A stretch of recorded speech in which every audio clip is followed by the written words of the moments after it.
Welcome back, guys, and this is the review for Dragon Ball Super episode 101. This episode's title was The Impairing Warriors of Justice, the Pride Troopers.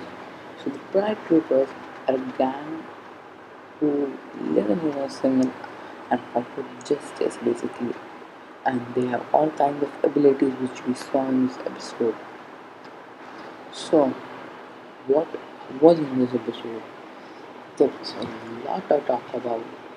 First, we see Caulifla and Kale somewhere else where they are. When Caulifla is thinking, why Goku wants to fight Jiren and Jiren just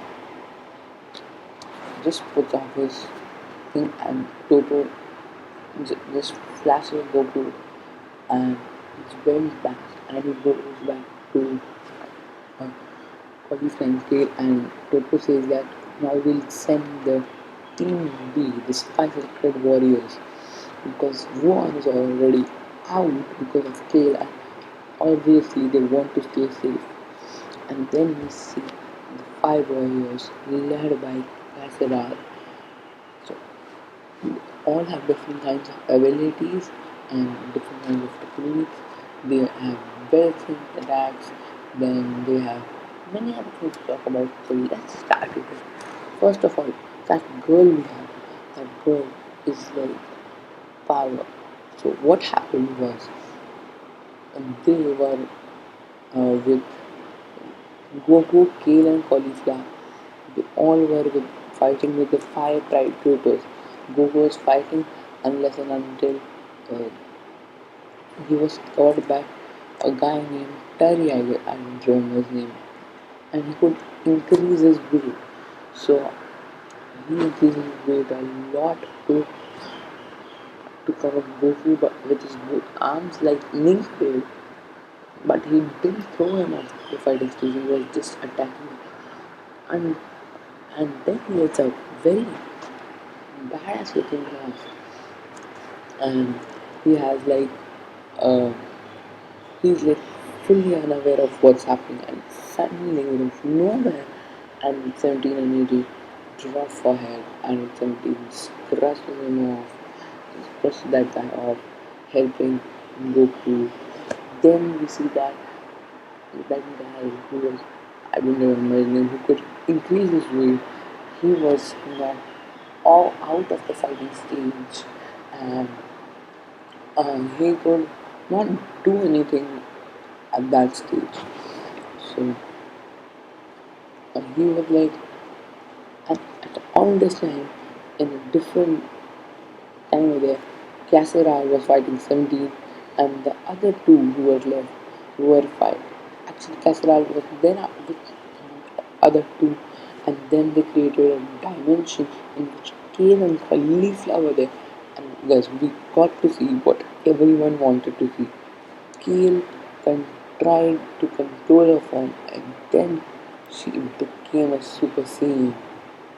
And not only that, when Cauliflower was in trouble, it was that time she didn't go berserk and she recognized everything, remembered everything. And then we were seeing that they were going and uh, they were in a different dimension. So this girl I'm talking about, she could go in different dimension. Like literally, she could make a different dimension. She could put someone in a different dimension. Kale was in a different dimension, and when she was in the Super Saiyan, she just broke that dimension barrier and she came back to our dimension. And they also made a dimension barrier so that they could fight with the other, so that the other warriors don't interfere with their fight. Goku would not even use instantaneous transmission, and his 18 attacks were not capable of doing anything to the dimension. And the small warrior that I was talking about, he was with, he joined those warriors before the dimension was created, and he had the ability of spinning pretty fast. And then we see that there's a And Kasseral has the ability, like Zamasu, to create weapons from ki, from their energy. And that is like an amazing flashback where we get to know, where we got to know Zamas at first. Because Zamas, what does he do? His main power was in the sorry, in his weapons rather than himself. Because his weapons, we even saw him creating a site at one point where from where a mini Zamas was created, where Goku Black was created. This was all about Goku Black, but coming back to the topic, it was very nice to see that energy weapons at the end. Then we see that then we see all the team members coming, like PN Chahan and Masaroshi defeat a villain who is like very strong, and then like they just kill him and they knock him off. I think he was yeah, he was from Universe 3, and he was then after that Gohan came and he told that we need to collect all our team members as soon as possible, and then all the team members came. So three of them were there. Piccolo came. Ah, like a badass, guys. Never expected. Actually, very much expected. Frieza was there, and they were like, and he had Murichin in his hands. He had literally defeated him. We didn't see how he was toying with Murichin, but I guess he was using more. He was using at least 30% of his power to defeat him. Because having this universe then was a very nice universe. Even universe 4 isn't strong. The whole universe is the counterparts are not strong. Universe 6 7 are strong. 211 are strong.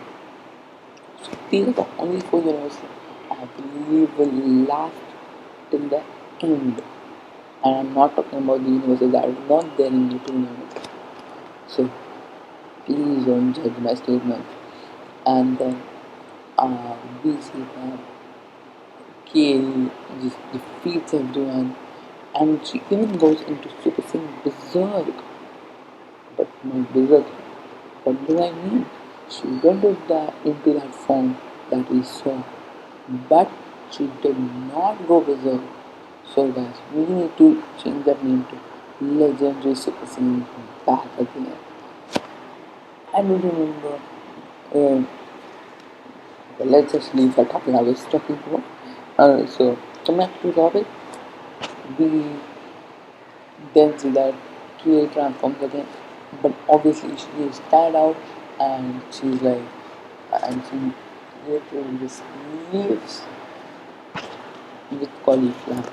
So Goku and Android 17 are they all are happy, like this is all over, and Android 17 and 18 are like, um, why did we let her go? She was from another universe.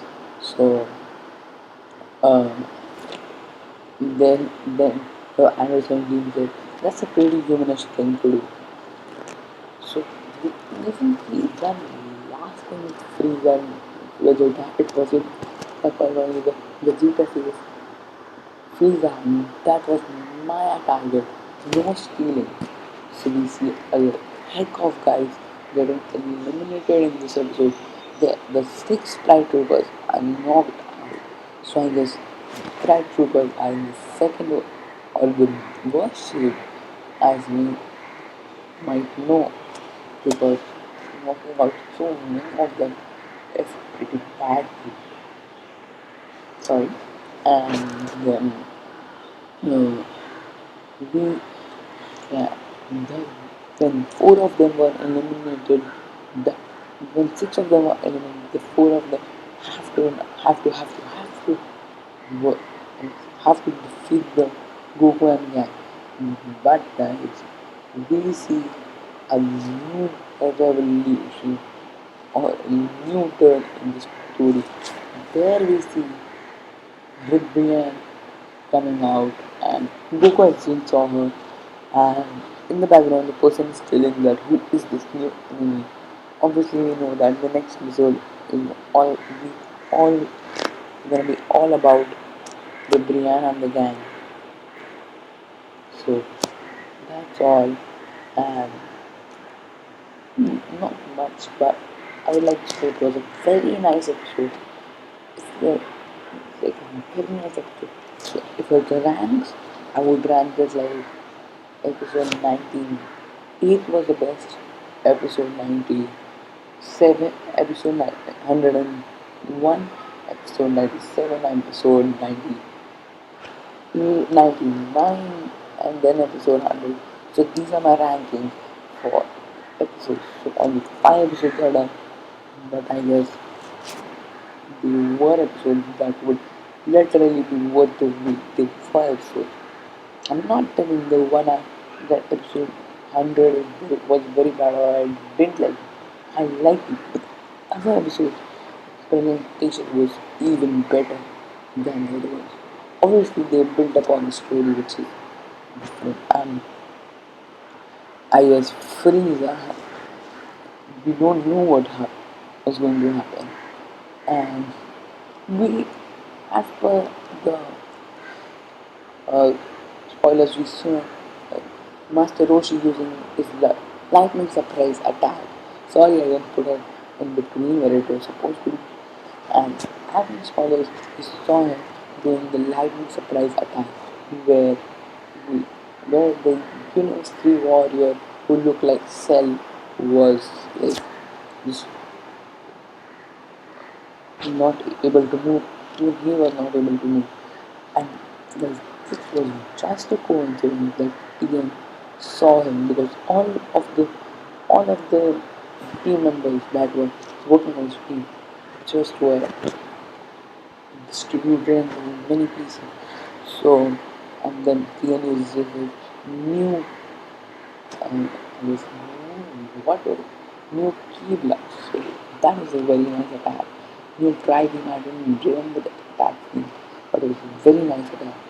So that's all, and I'll meet you guys with the review of this episode later in the day. Till then, stay safe, be happy, subscribe, comment, like, and do whatever you want. And that's all. Bye, guys.